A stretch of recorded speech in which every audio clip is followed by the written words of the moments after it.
ये मुकद्दस दिन पर भी मजलूम फलस्तीनियों पर कयामत टूट पड़ी। खुशियों के त्योहार पर इस्राएली फौज ने फलस्तीन की सरजमीन पर तबाही मचा दी।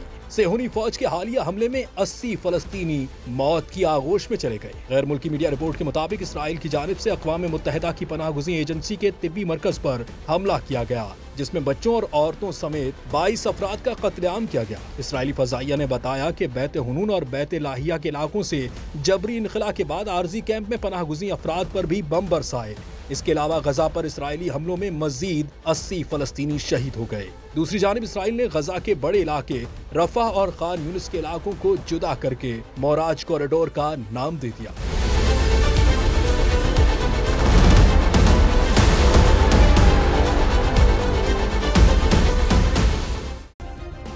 सब्सक्राइब करें और बेल दबाएं ताकि कोई खबर रह न जाए।